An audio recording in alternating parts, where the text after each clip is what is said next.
like I said, was #1 in the country pretty much in high school. So it's kind of cool to hear these, I mean, that story does sound kind of wild, but it's kind of cool to also hear that, they were down there as fifth graders together, and then they kind of progressed as older guys together, and they stuck together, and they kind of bought into the process. A lot of guys, RJ, correct me if I'm wrong on this, there was a lot of good youth guys around that time that were in the club. Yeah. I remember that. I mean, it was a mixed bag because we still had the Kevins and the Alex Dela Cruzes, and like, Adam was getting older. He was getting good, and Matt Grippy was getting good. These guys were getting good. But I remember saying to John back in the day, like, John, there's some really good young kids in this club. They're going to be legit, right? And then obviously it ended up being right. RJ, could you tell back in the day that group of guys was going to be pretty good, or you kind of just were like you said, having fun at practice and doing your thing? Yeah, I mean, I didn't know the kids that well. It was only our first years, and we like only saw each other like 2-3 times a week. Yeah. But at the time, it wasn't about like who's gonna be better, like who's getting better. Like we just had fun. Like even though we were like hurting each other, like we didn't really know what we were doing wrestling. We were just like trying to do whatever. Like we were just having fun out there. We weren't trying to like win and see who's better than who. We just want to have fun. Well, you guys were in different states, so it really didn't.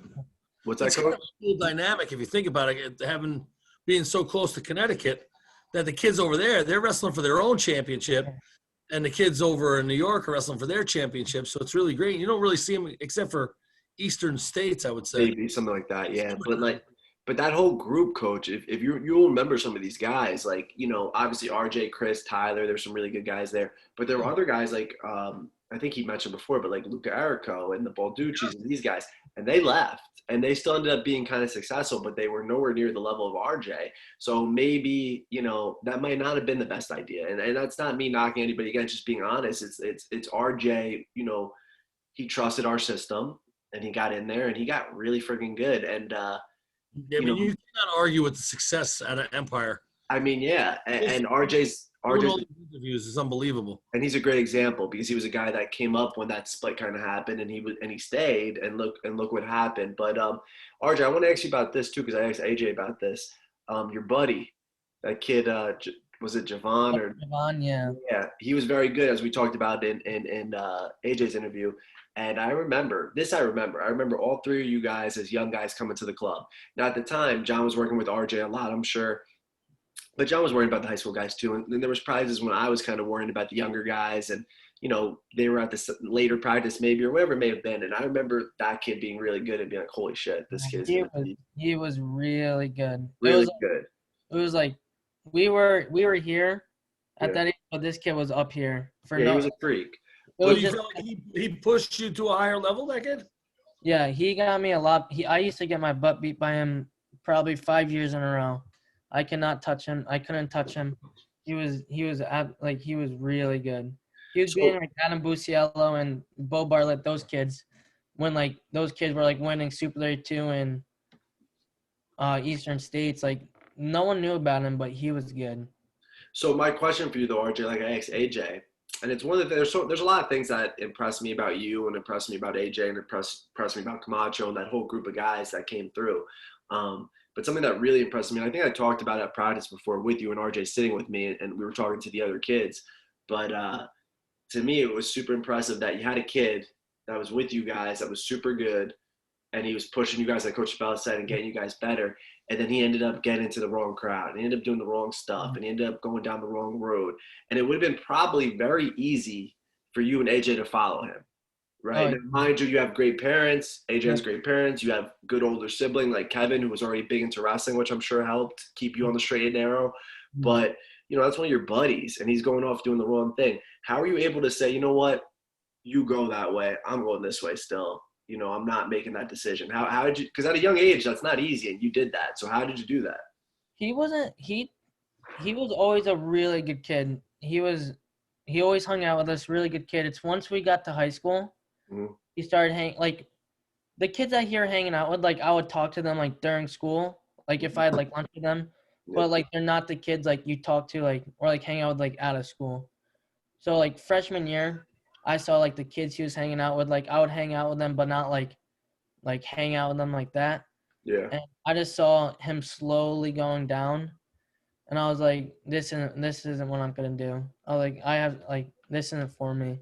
Like it's just those kids that like if they want like D's or barely pass, like that's what they want. Like, no, that's not the crowd I want to be with.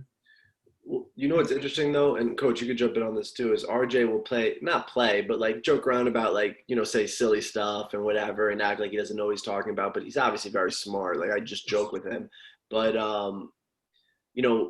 eighth grade going into ninth grade, I don't care how smart you are. It's a comfortability thing, right? If you're comfortable with somebody and they're going that way, it's easy. It's easier than most people probably think to fall into line with that behavior.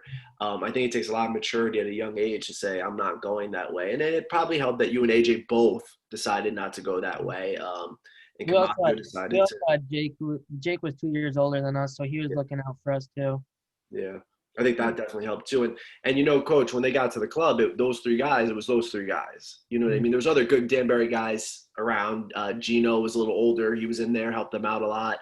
There was guys, Monty and all these guys that came out of Danbury that were good kids that probably helped keep RJ and AJ on the straight and narrow. But, to me, that was impressive, to decide that he wanted to go the right way. Go ahead, RJ. We had our friend group that we just like it was me, Jake, AJ, Monty, and like 3 other kids, like Ben LeBlanc, like you know them. Yeah, yeah. But we had the friend group that like cared about wrestling but didn't too much, but they knew like how we felt about it, so they would do what they can to like help us be successful. Like How long did the kid wrestle for? Did he finish his high school career? freshman year, got kicked out of school. Oh, that's a shame. Yeah.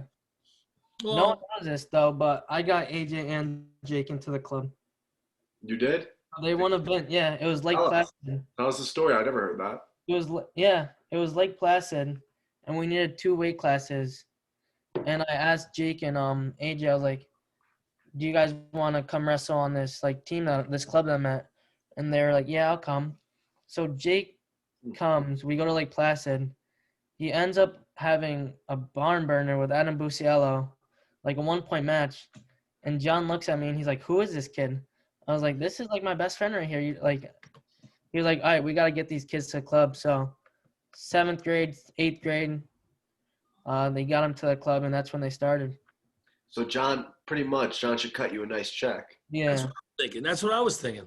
I Because recruited. those are superstars. I'm trying to remember the first time I met RJ. I remember RJ similar to a Grippy kind of thing because he was the younger brother of older kids that went through the club. And I remember laughing at him a couple of times like, this kid's funny. Like, he was a clown. If I remember correctly, like, you were a little bit of a funny guy even when you were young. Back then, like I didn't care. I was just there to like do something. You were a goofball. No, but don't twist it around. Like, he was a good boy. He wasn't a bad kid. But I was just like, this kid's funny. Like, he would say stuff. I'm like, what the hell is RJ talking about right now? And kind of different from Kevin, where Kevin was a funny guy too, but they definitely had different personalities and stuff. But so RJ, I have a question because by the time your senior year came along, everybody that's listening to this, if they know anything about wrestling, know that you were a superstar. Like I said, you wrestled Who's Number One. You were one of the top guys in the whole entire country. And when you were talking about youth wrestling, you were very good. But 5th, 6th grade is when you started going to other states and you were having trouble with these PA kids, and you were good. You were really good, but you weren't, top 5 in the country. And, last year I remember you wrestled in like fall duels and you beat the number 5 guy in the country a weight higher than you from Pennsylvania. Like, you did all these things. Obviously there's a lot that went into that, but how did that jump start to happen when you hit the high school years? Like, what is there anything particular that stands out to you maybe? It's actually funny. No one knows about this story, but it was after practice, and I was going home with Jake, and I saw this Instagram post. It was this kid from New Jersey. He was talking about like going to Super 32, and like Greg Diakomahalis and Robert Howard like commented on it. They're like, because they were like all friends. Yeah. They were like, how did you expect to like place, or like, because the kid was like, I didn't go to Super 32, but if I would have won it. Mm-hmm. They're like, this kid Anthony Clark, who's good. He's a good kid. They're like, how would you expect to win it if you only beat Ryan Jack like 2-0? And I looked at Jake. This was probably my sophomore year. And I looked at Jake and I texted Kevin about it. And I was like, I wanna beat these kids. Like, I don't like that they said that. So Kevin was like, if you want to be that good, you're gonna have to put the work in to do it. So my sophomore year, I like wrestled with Jake all the time, and then I wrestled Greg Yakimahalis in Super League 2, and I lost him 7-5. Mm. And I think he went up to John. He was like, I didn't expect him to get that good. And then I beat the number 14 kid who pinned me in 30 seconds at NHSA duels freshman year. I beat him 3-1, and the dad comes up to Kevin is talking crap to Kevin, and Kevin was like, "Your kid's not gonna beat RJ again." And the kid's good. Like I respect everyone that I wrestle, and just like all these kids like underestimated me and like didn't think I was good. So I was like, I want to come to NC State for the summer, and I want to get good enough for these kids. Like, they won't be able to beat me ever again. So I think seeing that post and then going to NC State that summer is what changed my whole career. Do you know what I love about that story, Coach Boss? I don't think RJ ever told. I don't think I ever heard that story. No. You know that it's like it might come off as a little corny, but like you ever hear like it's like some motivational spirit guy, but he always talks about, I forgot which guy says it, but I've heard it a million times. Always says like, what's your why? Like, why are you doing this? Like, why are you working so hard? And RJ found a why. I mean, I know he's doing it for a lot of other reasons, but he wanted to prove these guys wrong, and I feel like that was a fire that maybe he needed. And of course, I'm biased towards RJ compared to a Robbie Howard or a Greg Dachmalis or those guys, but I think RJ's already kind of surpassed those guys, and I think his college career is going to be better than both of theirs, right? And that's not. Yeah, they're both really good They kids. both are really good. Yeah, that's not disrespect to them. Like their college careers are going to be far better than mine. It's not me saying they're not good wrestlers. They're very good, but I just think RJ's better, and I think that that's interesting that these guys are, and they probably didn't know better, right? Young kids are commenting things. They probably weren't trying to be like hurtful. It's not like I was holding anything against them. Yeah, it wasn't about that, and that's not my point either. It's just I think it's pretty interesting that how good you got, and that kind of helped propel you in the right direction because Coach Bells, like I said, RJ is very good. I think on paper, coming out of the club with just accolades, he might be our best ever. We've never had a guy go to who's number one. RJ did. RJ took second in the Super 32. Jacob did win it, but Jacob won his senior year. RJ took second as a junior, and then RJ was a little banged up his senior year and couldn't compete. And again, Jacob's in that conversation. I mean, AJ taking his way through Flow is in that conversation.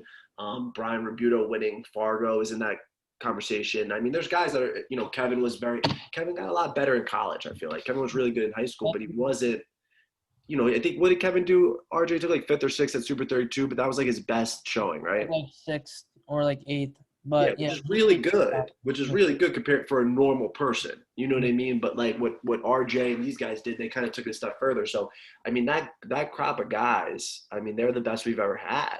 And I love the fact that RJ he was always good, but he wasn't always that guy. And something changed him into that guy. And I find that to be really interesting. Now, RJ, when you were in high school, I remember Kevin made a run. He was in the semifinals of the Nationals. NCAAs, right? Didn't Kevin make it? Yeah, Kevin's a 3-time All-American. Yeah, he made was that his sophomore year? His freshman year. Oh, right. Okay, so what year were you in high school? True freshman year, right into college. I think I was in 8th grade that year, 8th or 9th grade.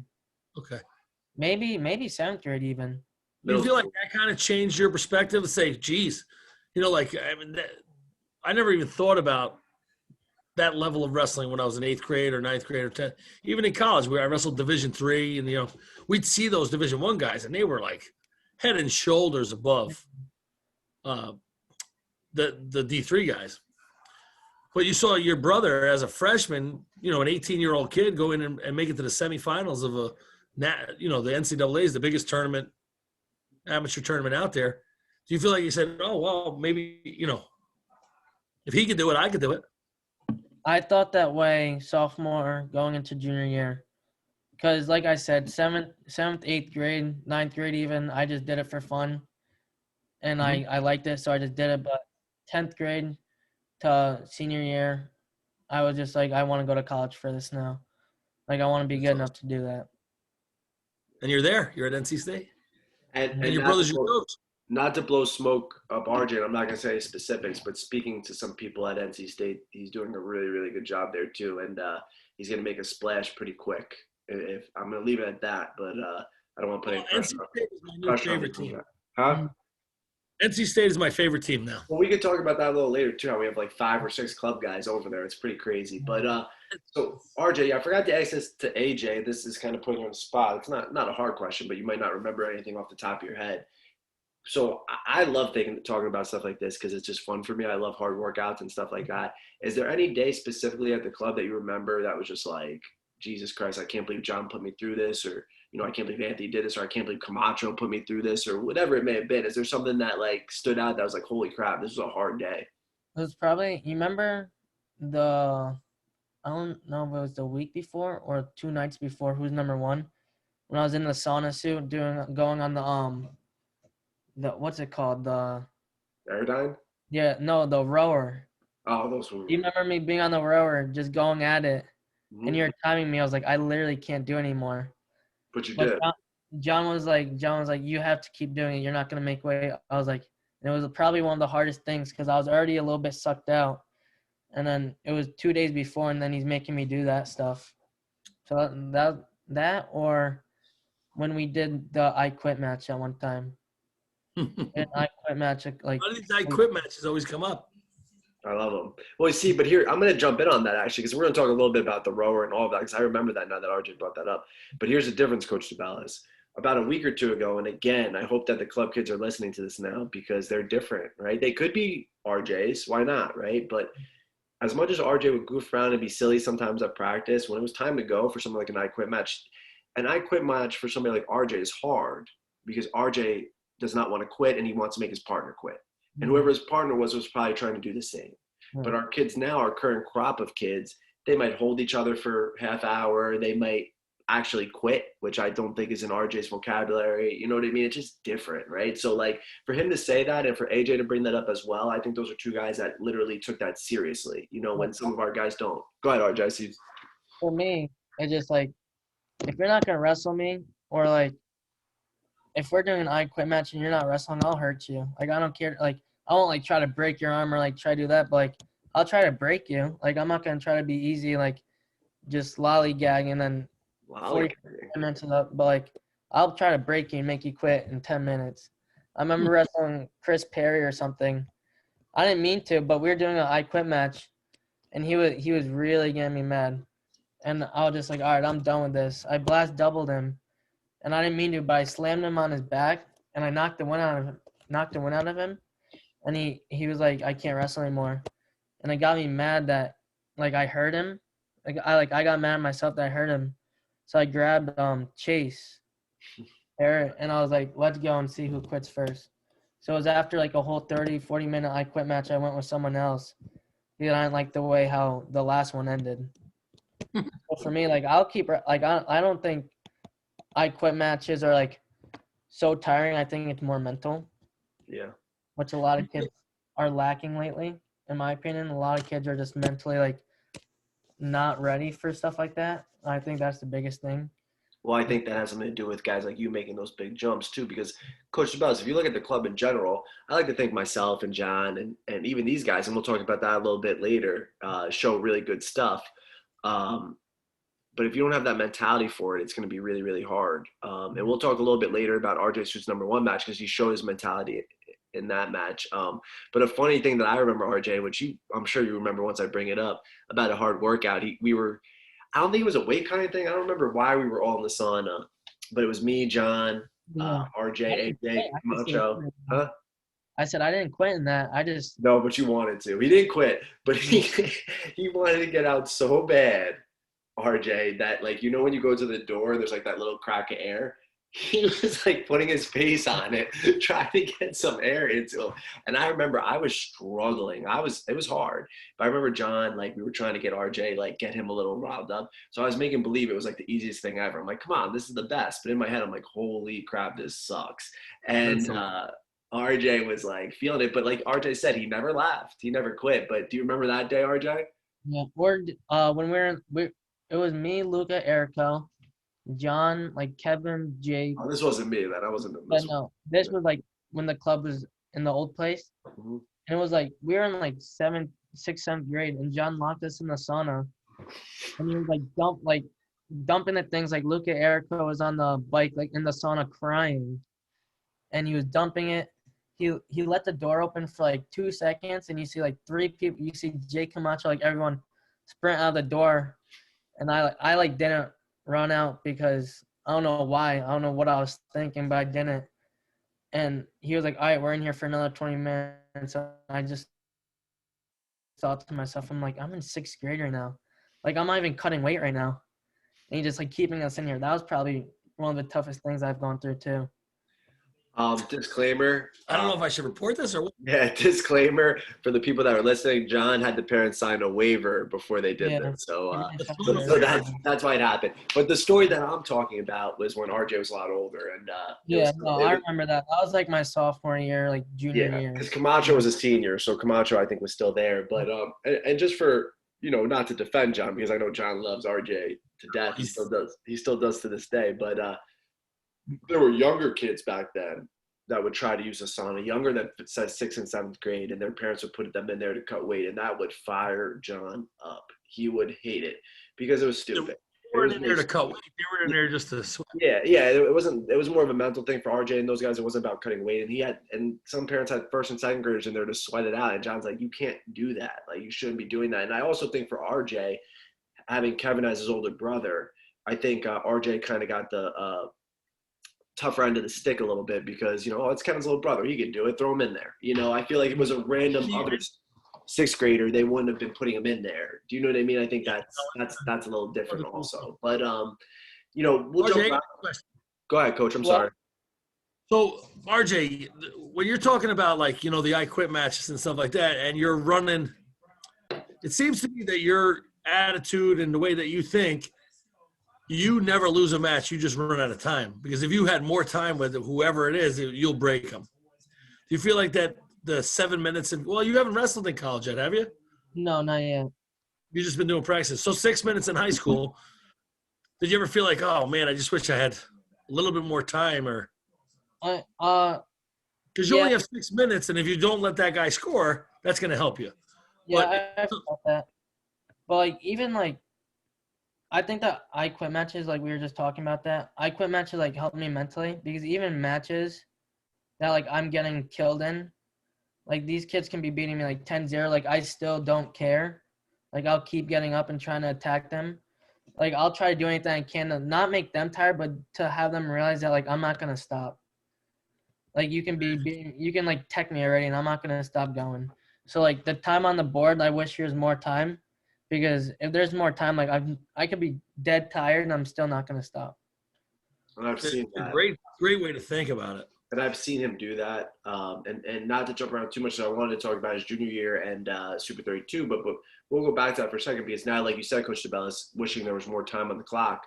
One of RJ's worst losses was probably Eastern State's his senior year in the finals to Reading. But I'm going to preface this with it was also, again, something I was very proud of RJ at the same time because a lot of people don't know that RJ was dealing with a pretty serious injury. He was pretty banged up. It was 50-50 if he was even going to wrestle at it, but he did. The time he wrestled Reading before that, he major decisioned him.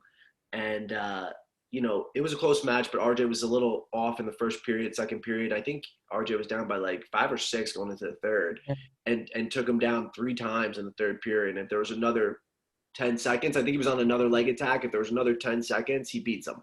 And what I'm gonna let RJ talk about that match, but something that made me a couple of things that made me really proud about that match was as one of RJ's coaches is wasn't healthy, still wrestled, started off slow, came back hard, and after the match, you hear a lot of people wanting to blame other people or other things for why they lost.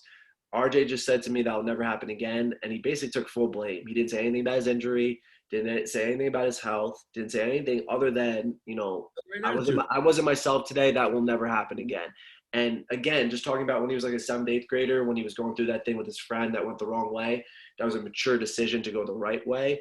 I think it was a very mature decision, statement maybe on his part, because I knew that bothered him. I knew he was better than that kid. And again, not disrespect to Zach Redding, was a very good wrestler. I just knew he was better than that kid. And, it stung, I'm sure, but to be able to have that maturity to be like, it's my fault.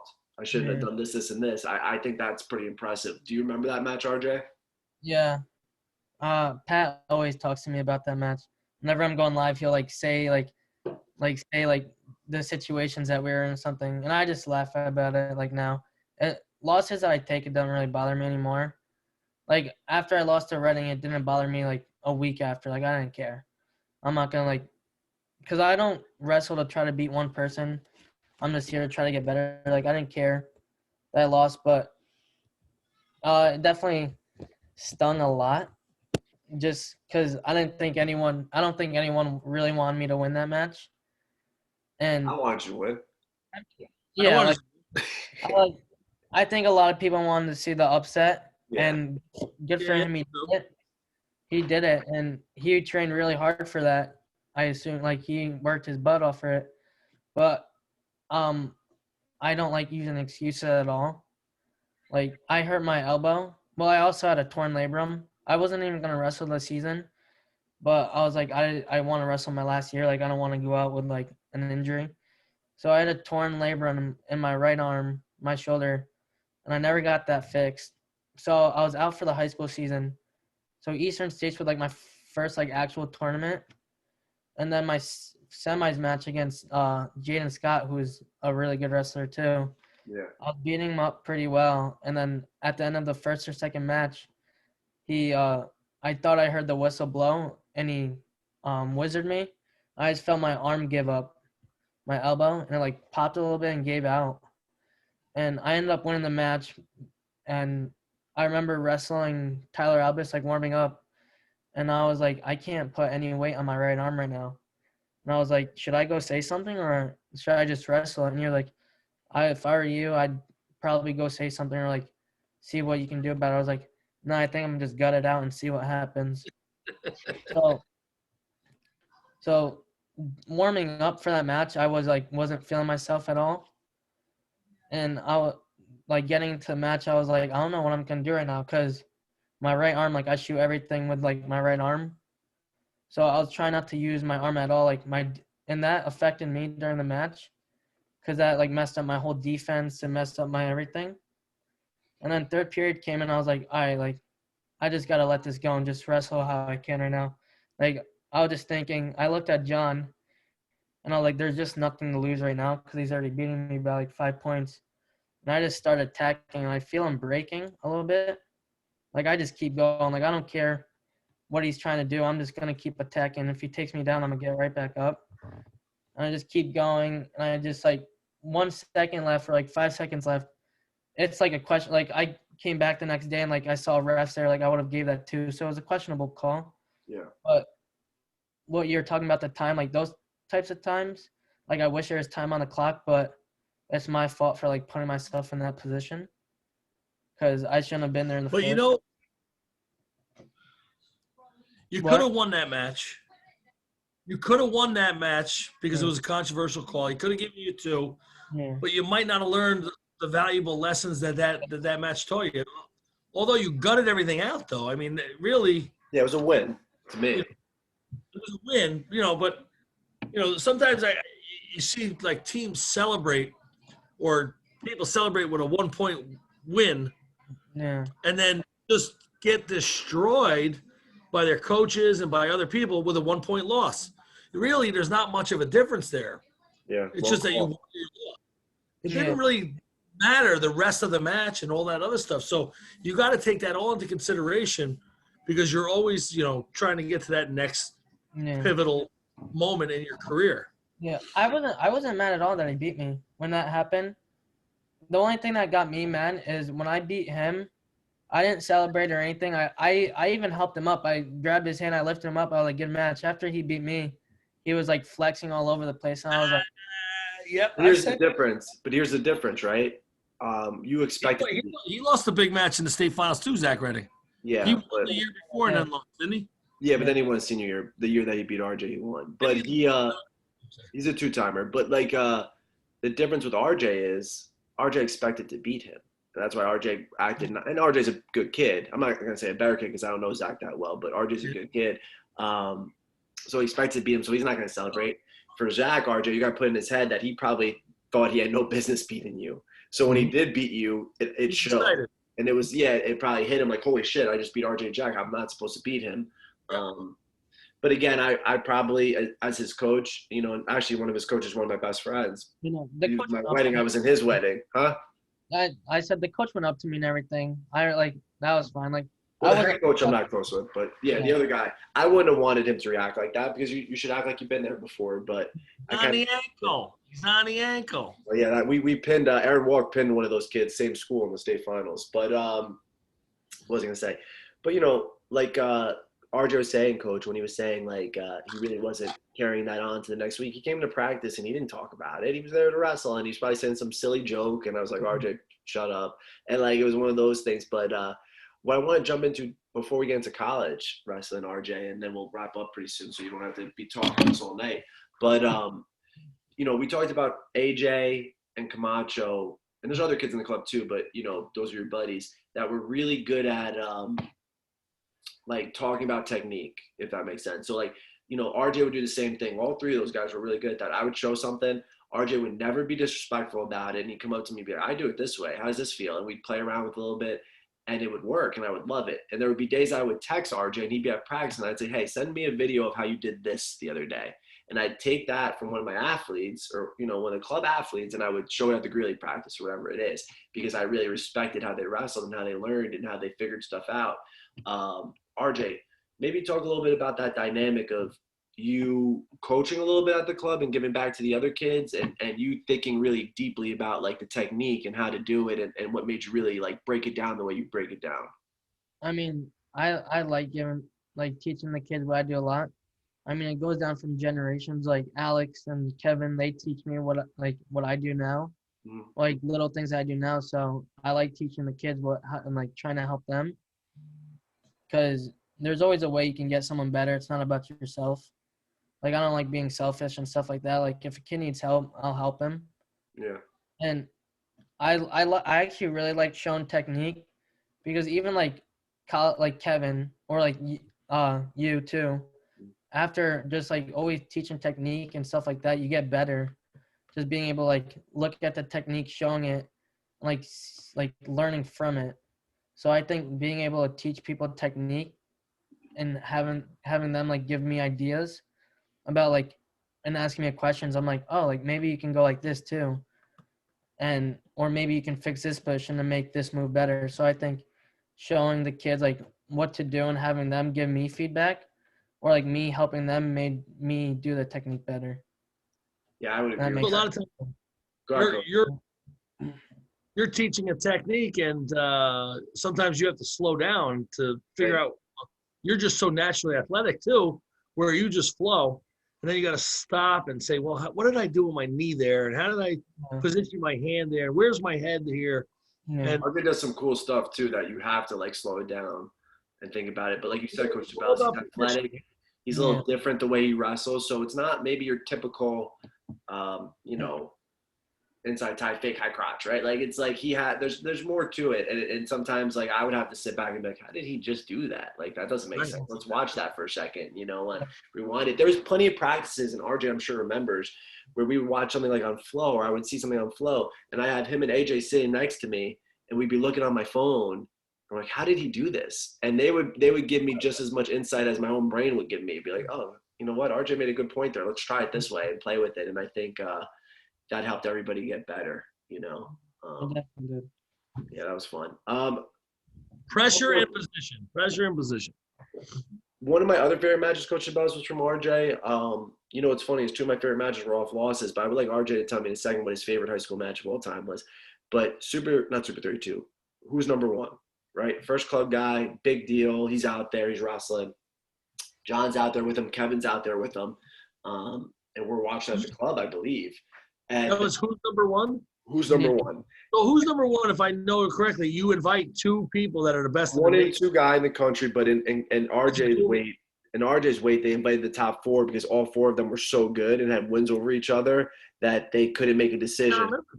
So RJ, they brought four. So RJ was actually the fourth seed, if I believe I'm right, which was silly because I think he was way better than Serrano at the time. But that's the point. And this kid, what was his name, RJ? He's still around. Jesse Mendez was the one seed. and they wrestled. It was freestyle, and whoever had the higher seat got to choose what style it was. I Now, beat him in folk style. yeah, RJ beat him in folk style, but this kid was good at freestyle, so he wasn't stupid, so he picked freestyle. And RJ obviously isn't bad at freestyle, but folk style is probably more his bread and butter. And I think RJ would have lit him up in folk style. Besides the point, the kid goes up, I believe, 6-0 on RJ quick. He takes him down and he floors him with a gut. When RJ probably could have conceded, RJ was in a quad power, and the kid like took him over for the gut, and he got a 4 on it because it was feet to back. Gotcha. RJ's down 6-0 against the number 1 kid in the country. And Tech ball's 10. Huh? Tech ball's 10. In a style that probably doesn't suit RJ as well as folk style did at the time. And RJ starts chipping away. Folk style-ish, pretty much. He got 4 takedowns in a row on this kid who was really freaking good. You know, number 1 kid in the country, 4 takedowns in a row. Then at the end of the match, RJ got a little baby trigger happy, and he didn't have to shoot. He didn't have to do anything, but he got into a scrambling position. And the kid, again, it's not like the kid even took him down. It was a freestyle exposure on the buzzer. And being that was 8-8, last score, that kid won. And it's crazy to me that it was still one of my more proud moments of RJ as a coach, or anybody that even knew RJ, because you're down 6-0 against a guy that is that good, and freestyle is his style, and you didn't panic, right? You were able to get 4 unanswered takedowns, and you made one little mistake at the end, and you made a mistake pretty much by still going after him, right? It wasn't like you weren't backing out. So to me, that was one of my favorite moments, and I do believe, I mean, it's bittersweet, right? I feel like if you beat him, I think you win the whole thing, but it is what it is. How did you feel about that experience? Did that help you think, like, or you know, how was that? That was a fun experience. It was probably one of the best things I've ever experienced. And like after I lost, when I lost, I didn't care too much, honestly, because I knew like I wrestled the best I could. Yeah. Like some people go out there and they're like, oh, I could have done this instead, or I didn't do this. Like I did everything I could during that match, and it just like the first 10 seconds is what like screwed me a little bit. But knowing after the match that like I actually did like everything I did, and I did 100% throughout the whole match, like I wasn't mad because I knew the work I put in before the tournament and like everything I did before that, my training, like I knew what I did was right, and I knew I worked hard to like try to accomplish to be number 1, but like it didn't go the way I wanted to, but there was no regrets after it. It was really fun. Year?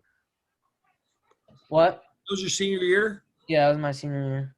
And that was after your injuries, right? No, that happened in October, and then Super League the week before. Yeah, so it happened, and the first 10 seconds when he threw me is when I think I tore my shoulder, because I landed on it kind of weird on the court. And after like we went to dinner and we were like talking about how I'm gonna like beat him at Super 32, and I raised like my arm to go like this, and I was like, John, I can't move my arm right now, and he was like, all right, we'll see what happens in a couple of days. And I wanted to go to Super 32. I was like watching my diet, like, and a couple of days before it, I was drilling with Alex to see how it felt. I got in a single, and my arm just went limp. I was like, I'm not gonna risk this right now. Yeah. So RJ, before you wrap up, because then we'll let you get last words and all that stuff, but is there anything in your high school career or you know, college even now, like being in the room at NC State, or something that stands out to you that you really just loved and enjoyed about wrestling, or a match that stood out to you? Is there anything that was like I don't know, something really cool?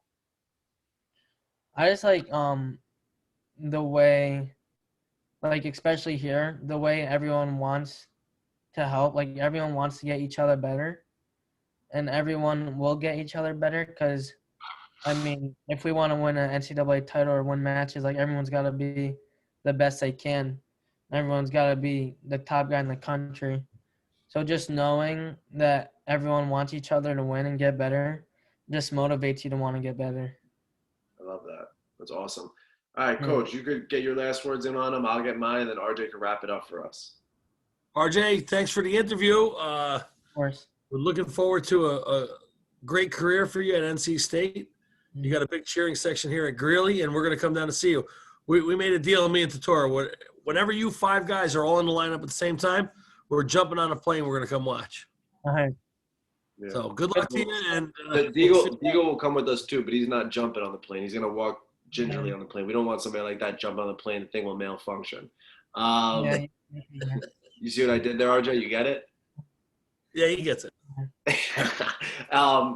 RJ, same thing that Coach Bell said. We're super proud of you. I'm very proud of you watching your progression. I always talk about RJ to a lot of the younger kids because he was the type that would joke around here and there, and he was having fun with it. But when it was time to be serious, he was always serious.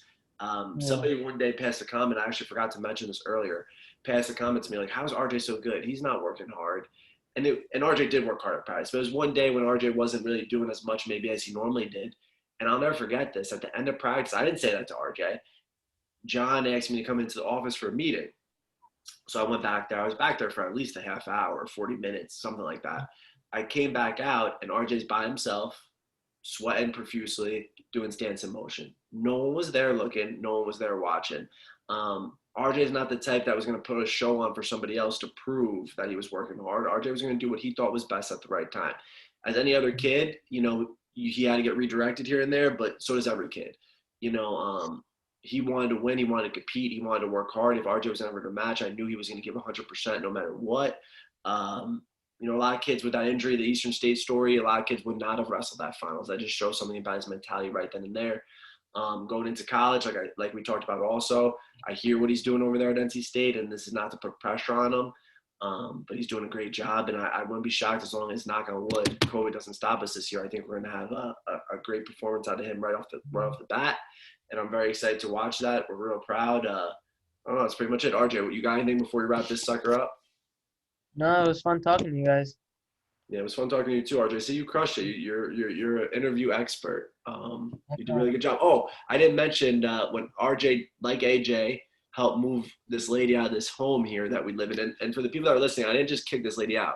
Let me explain the story because DeBellis kind of looked at me funny last time I said that. For my faithful listeners, young lady that no, she wasn't. She's not young, first of all, and okay, you kicked her out. Okay, I kicked her out. I threw her on the curb in the snow, but no, listen, I know the whole story. No, I don't care what you know. I'm going to let the listeners, I'm going to correct everybody for the listeners here that are listening that think I'm some evil person. She lived here for 3 months free, rent free when I bought this house. She told me she'd be out by November. My wife was 10 months pregnant, and then she said she couldn't do it. She couldn't get out. There was too much stuff. She wanted to get out, but there's too much stuff. So here comes Savior St. Anthony to take care of everything. I can take care of everything. That's what happened. And then I knew that I was a little bit over my head, so I called the troops. And that's when RJ and AJ and these guys came and helped me get the job done and help this young lady or old lady get the hell out of the house. But the reason I brought this story up was she had one of those Russian doll things. And RJ was mesmerized by that thing for a good 15 minutes. So one day, if you win an NCAA title, which you're going to one day, I'm going to buy you 10 of those. And you can just knock yourself out. You just buy one. There's 10 in it. Yeah, pretty much. I really never thought those were actually real until I saw that. I was I've always wanted to see them. I was like, wow, this is actually really cool. You thought it was just on Scooby-Doo? Yeah, something. I don't know. I saw it on Instagram and stuff. I was like, where do people find these? It's the simple things in life. But RJ, you're the man. Hey, I'm gonna stop recording, but hang on for 1 second.